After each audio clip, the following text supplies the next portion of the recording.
everyone. Today we'll be talking about right ventricular failure in the ICU, where I'll be guiding you through the recognition, diagnosis, the hemodynamic assessment, and contemporary management.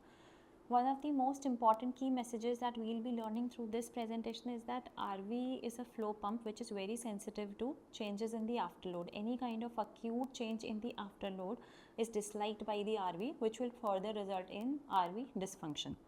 So now that we have studied about the diagnosis, that what are the various parameters that are helpful in assessing RV function, then we go towards management goals. What are the management goals? First and foremost, to avoid increasing RV dysfunction, we need to maintain systemic pressure. So by maintaining systemic pressures, we help in maintaining coronary perfusion and preventing further RV dysfunction, and thus preserve RV coronary perfusion. The second thing is we need to optimize preload, because as already told that RV is a preload sensitive chamber. So for adequate functioning, it needs adequate preload. But the thing that we need to take care about is we should not cause RV over distension. Then we need to reduce the RV afterload. So RV afterload, that is any kind of triggers that are leading to an increasing RV afterload, that is such as hypoxia, hypercapnia, or if the patient has, if we are giving high tidal volumes above the FRC, or if there is any pulmonary vasoconstriction, we need to reverse all of those things. We need to support RV contractility with the help of inotropes, which are titrated according to the contractility. Need to maintain rhythm, possibly sinus rhythm if possible, that is AV synchrony matters in such a patient for adequate emptying of the RV. And if we feel that these measures are not able to support the patient, then we need to rescue early with the help of pharmacological or mechanical supports. So how does oxygenation and mechanical ventilation helps or deteriorates the RV? So what happens is, if we are ventilating at such settings which are leading to hypoxemia or hypercapnia or acidosis, or there is high driving pressures or leading to atelectasis or overdistension, these all are resulting in an increasing afterload to a chamber which is very sensitive to increases in the afterload. And also in our settings, post cardiac surgeries, patient, the RV is already susceptible to any kind of such changes. Thus, what are the strategies which are helpful in preventing such an increase in the afterload? So we need to use tidal volumes that are lung protective. We need to use plateau driving pressures which are low as possible, that is at FRC, because that is the volume at which it offers the lowest resistance to the RV. PEEP should be enough to recruit but should not be high enough to cause overdistension. We need to correct acidosis, avoid permissive hypercapnia in severe pulmonary hypertension or RV failure. We need to treat atelectasis, pneumothorax, mucus plugging urgently. So what is the preload strategy that we use in these patients? That is, the RV needs filling but not overfilling. So if we are suspecting that a patient might be undergoing right ventricular MI, and we see our right ventricular MI without any organ congestion, without marked organ congestion, there we can give aliquots of fluid. Or there is a low normal CVP with a small RV cavity, we can think about giving fluids. Or if there is any patient who has recent diuresis, or there is any bleed which would have resulted in a decrease in the preload. However, whenever we are giving fluids, we need to give it in small aliquots and need to reassess immediately that it is not causing any RV distension. So when is this fluid harmful? When should we avoid fluids at any cost? That is, if the patient has severe TR, which means that the RV is already volume overloaded. So we cannot overload this RV again more. We cannot overload this RV more. And also, if on the echo we are seeing that there is any septal shifting, or the LV is small from RV compression, or severe TR or hepatic vein flow reversal is present, or we are seeing in the ABG that it is worsening oxygenation or edema, then in such cases we need to avoid giving fluids. Fluid should be given only to improve, if it improves perfusion. If you are giving fluid and it is causing an increase in the CVP, then you should not give fluid in such a patient. So where in such a patient where RV failure has happened and organ dysfunction is taking place because of congestion, so diuresis could be a very helpful tool in such patients. How can we decongest such patients? So we can decongest you with the use of diuretics. Most commonly used are loop diuretics. However, if a patient is showing resistance to loop diuretic, so we can do sequential nephronal blockade. In such patients, we can use iodide type synergy if these are resistant. During these times, we need to monitor for urine output, we need to monitor the electrolytes and also the lactates and renal function. We need to avoid rapid underfilling, which are the patient where we should take decisions for ultrafiltration or chronic renal or continuous renal replacement therapy. So these are the patients which either we have given diuretics and have undergone diuretic failure, that is despite giving diuretics we are unable to cause diuresis, or are suffering from severe AKI and metabolic acidosis is present. So what happens with ultrafiltration, it helps in slow hemodynamically guided fluid removal. We need to watch the preload dependence and should avoid any kind of severe drop in the preload which might happen because of ultrafiltration. It is useful in severe venous congestion. Now, what are the responses which we can see because of this decongestion? That is CVP might for CVP, they are decreasing. CVP is a good indicator. Lactates might decrease, venous oxygenation would increase, and also urine might start, because since we have increased the gradient that we talked about to the organ, perfusion is increased. So these are the factors, these are the things that we can see which points towards betterment of the RV. So next important thing is usage of drugs. So as I already told that the most important thing is stabilization of the RV to prevent any further deterioration of the RV. So we need to maintain mean arterial pressure, that is with the use of vasopressors. So the first line vasopressor which could be used is norepinephrine, because it also has some modest beta activity and thus is improves the perfusion pressures. We can also use low dose of vasopressin. The plus point with vasopressin is it does not have any effect on PVR, on pulmonary, it does not cause pulmonary vasoconstriction. The other vasopressors that are available with us includes phenylephrine. However, we have to be very cautious with the use of phenylephrine because it is a pure alpha agonist and it might result in increase in the PVR and might also cause reflex bradycardia, which would be harmful in a patient who has RV dysfunction. And epinephrine could be used in patients with severe shock where we require inotropy as well as we need some vasopressor action. There we can use epinephrine. However, we should be cautious with tachyarrhythmias. It might lead to tachyarrhythmia. Thus, we do not have to let mean arterial pressure fall, which will result in the cycle of the RV cycle of RV ischemia, worsening contractility, more hypotension to continue.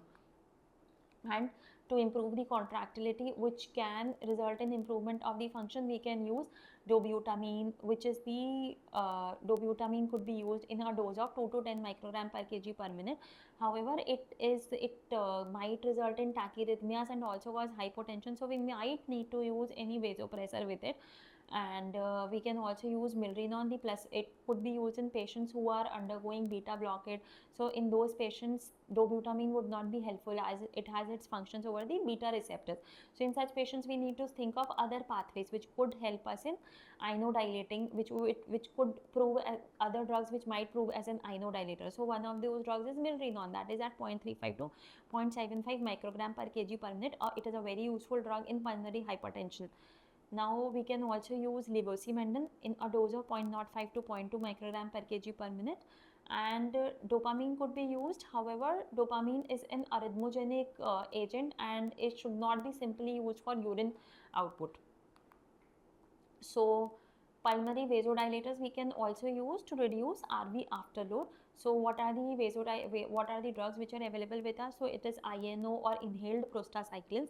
The plus point with INO or inhaled nitric oxide is that it has a rapid onset. The range is between 5 to 20 ppm.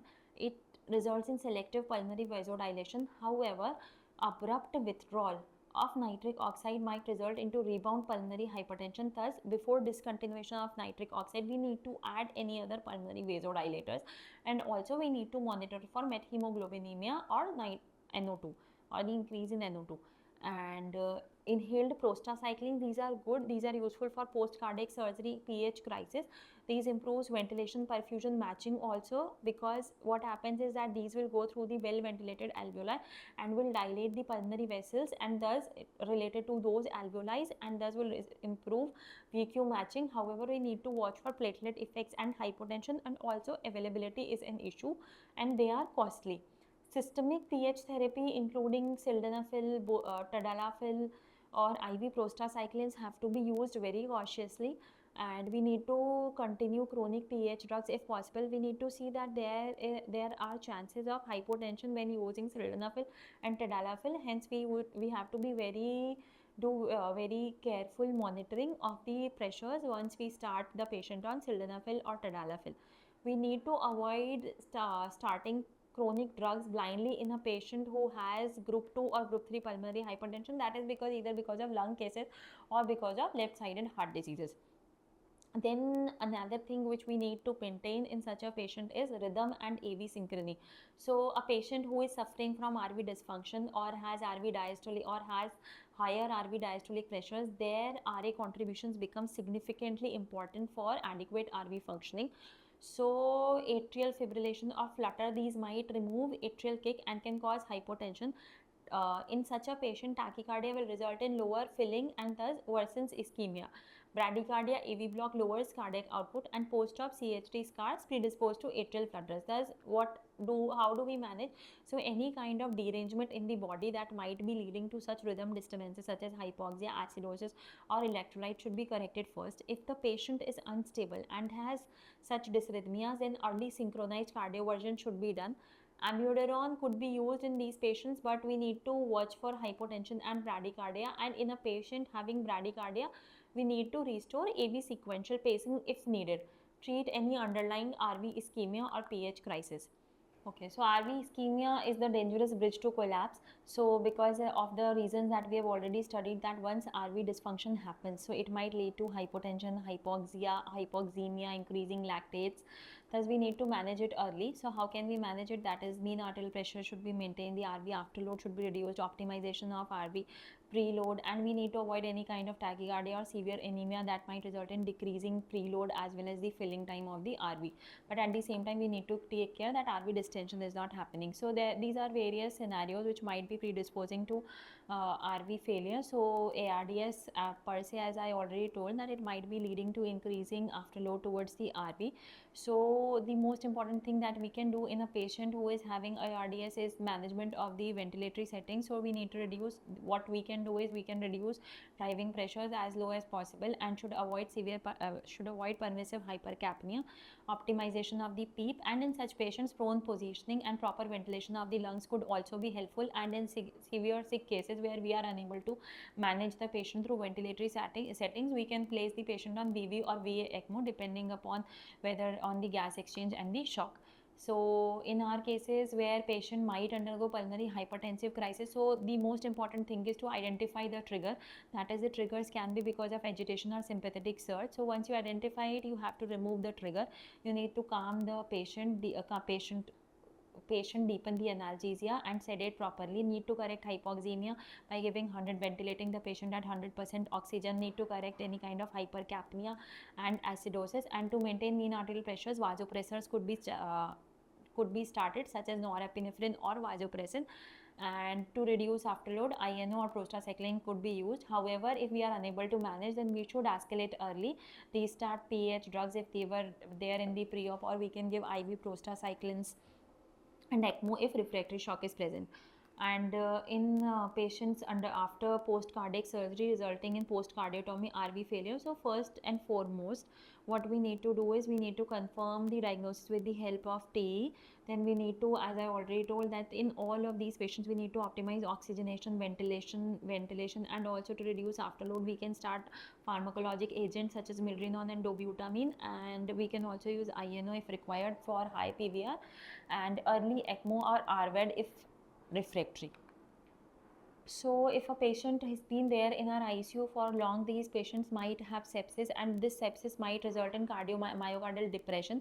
So in such patients, we might think that because of sepsis we need to give excess fluid. This fluid overload can also lead to venous congestion and RV dysfunction, and we might be ventilating the patients at high PEEP or positive pressure ventilation. So we need to adequately manage the PEEP and the ventilatory pressures. We should not assume all shocks is distributed and should immediately immediately do echo of the patient if we see that the central venous pressure is rising, and should also treat the acid base balance in the ABGs that we are obtaining, and should avoid fluid accumulation once RV dilates.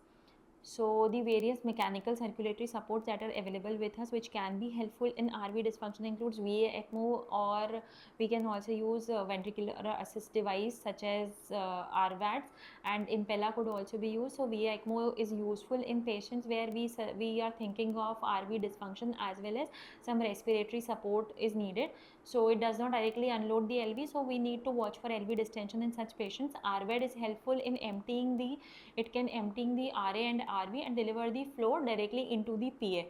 It might also include oxygenator in the circuit, and we might also think of placing a mechanical circulatory device such as Impella in such patients, which is a percutaneous RV support where where it directs the blood flow from RA and IVC to the PA. So the contraindications will be severe TR, PR, or if there is any anatomy issue, or if there is any thrombus. So this is a chart which tells us about how should we choose the rescue support. So if a patient has refractory RV failure with shock, and we should see that if the patient needs oxygenation or if there is severe lung disease, and in such patients we need to put VA ECMO. However, if there is only RV pump failure, then RVAD or Impella could be useful. However, if there is a biventricular shock, then we can use VA ECMO plus LV unloading strategy should be used.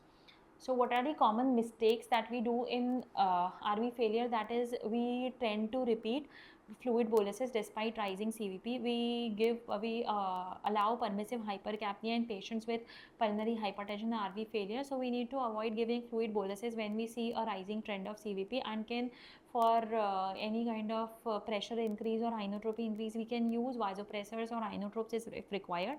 We should maintain normocapnia in such patients, letting mean arterial pressure, and we should try to maintain, as I already told, we need to try to maintain the mean arterial pressures with vasopressors so that it does not land into the RV dysfunction loop. And we need to treat oliguria. We should not treat oliguria with dopamine. We should because as I already told, it does not have any effect in that. Instead, we should point towards congestion.